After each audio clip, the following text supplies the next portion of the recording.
You know, there was something about this moment when these two scientists walk out of the forest onto Lake Grafenberg, and they were really speaking passionately about their work. I wonder what inspired them. I think it was that walk in the woods. It was nature that inspired them. And what is it about nature that can inspire us?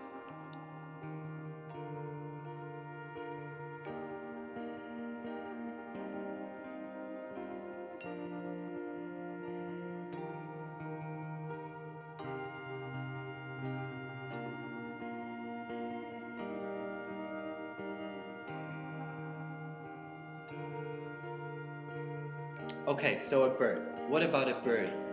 Well, look at that bird. It's got wings. We can see that. But we have to take a closer look at what we don't see. And what we don't see is that its bones are hollow. Because its bones are hollow. They're light enough so it can take off. Exactly. Alright, what about an orange? Well, an orange, what we see is that it has a peel and it's got fruit. And if we hold it in our hands, we can tell that this peel is tough. But what we don't see is that if we look at it under a microscope, that this peel is made out of millions of little spirals that can stretch and grow as this thing expands and gets bigger. Okay, so what we're saying is that we really need to take a closer look and understand how things are put together in order to understand how they perform.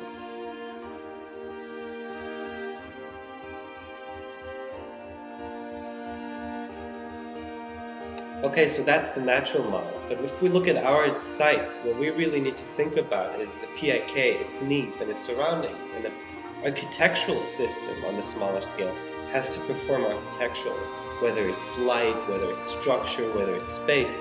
But more importantly, I think, the question of sustainability, that's what they are challenging us with. For me, sustainability is taking an intelligent system, and not only intelligent, but also applying it intelligently and efficiently, just like nature does. Okay, so what does it look like? What is it made out of? And what can it do?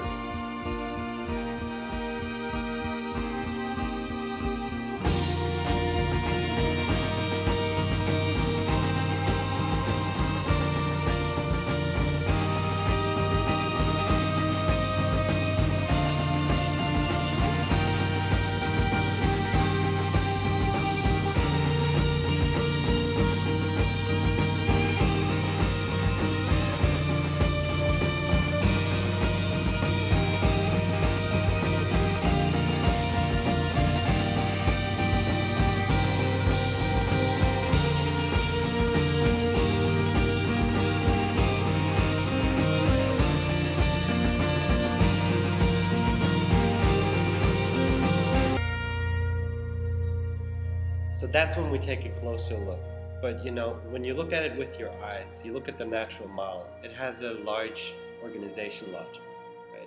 So how do we deal with that? I think that's a more intuitive, intellectual process. It's information given to us. It's us understanding what does a scientific community need, spatially, organizationally, and also programmatically. Okay, let's look at topology. Let's start with something simple like a torus. It has an inside and an outside that we can start to identify, and we can preserve this moment even as we start to bend and stretch and twist this thing. But there's probably a point where it gets exhausting, and we have to add complexity simply by cutting and stitching these moments together. So it's basically about organization. Yeah, animals are organized a particular way, and our animal here is science. Yeah, but this science, the PIK building, has 4 separate domains. Sure, but how do those domains work? Well, I think it starts in a highly specialized and controlled environment. That's where an idea gets generated, but it thrives in a highly open, dynamic surrounding. So movement is important then? Yes, for that purpose, definitely.